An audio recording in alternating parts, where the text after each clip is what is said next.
Hi everyone, welcome to Performance Poetry. Hopefully this is going to work this time. Right, the first thing, the poem is called Cool Cats and it's by someone called Mike Jubb.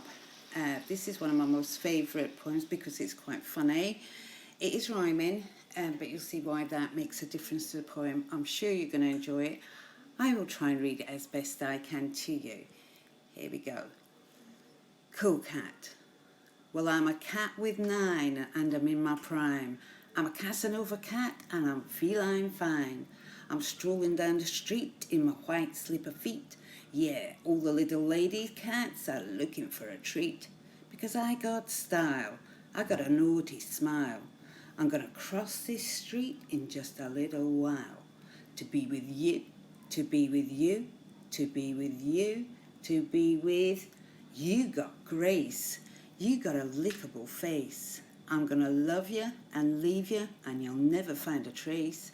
Because I'm on my own, I like to be alone. I'm just a swinging, strolling, rolling stone.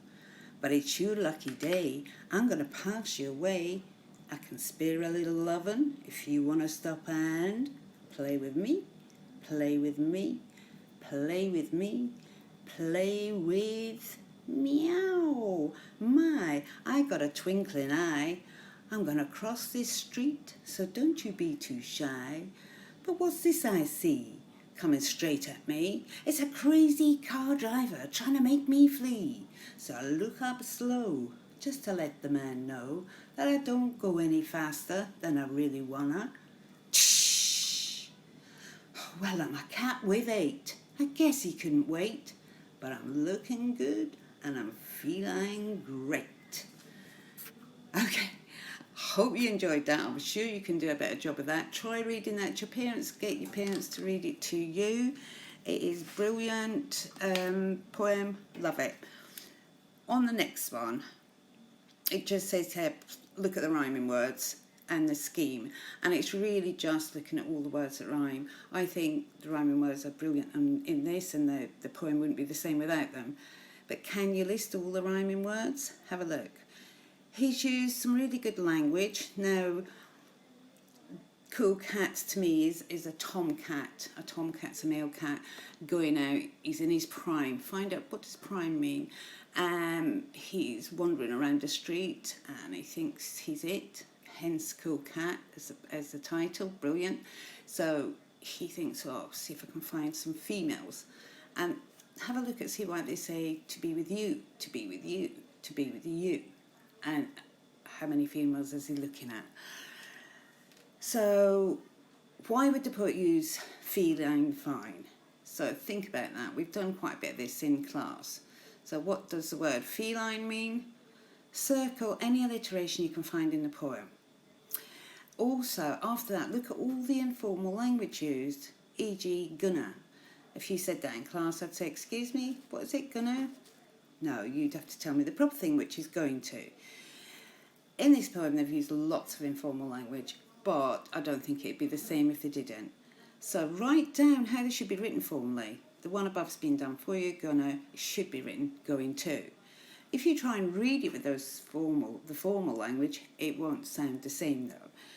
Okay, so that's all I want you to do in the poetry front. So I hope you have a good time with that. Try reading it quite a few times. See which one of your family can read it the best. And you can let us know which one you thought did the best for that. Up next is a bit of grammar, basically. We miss out on the grammar parts of things. We need grammar. Although free poetry hasn't got any structure, you still have to have all the things that we would have in at school, like conjunctions, if you want to do a good poem. So we're not going to miss out on the grammar side of it. So we're going to have a look at the grammar, and some of it links to the torch that you read the other day. So we're going to look at identifying clauses. Now, a clause is a sentence, basically a sentence. Clauses have an active verb and a subject.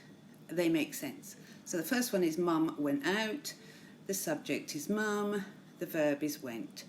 But the sentence makes sense. The next one is I swam underwater. Makes sense as a sentence. You've got the subject I and the active verb is swam. On the third one, you've got Dad cooked dinner. By now you know the subject is Dad, the verb is cooked. Remember those verbs, doing words. Underneath you've got to look and you've got to try and decide which of these are clauses. Clauses stroke sentences. Okay, which is a proper one, which makes sense. Okay, so see if you can identify those.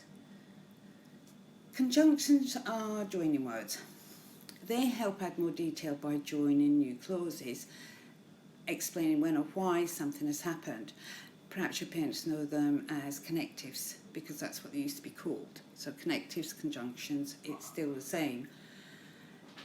I nagged my parents as I really wanted a torch. So have a look at that lovely conjunction that they've used in the middle. The next sentence is, it was no good because they would not agree.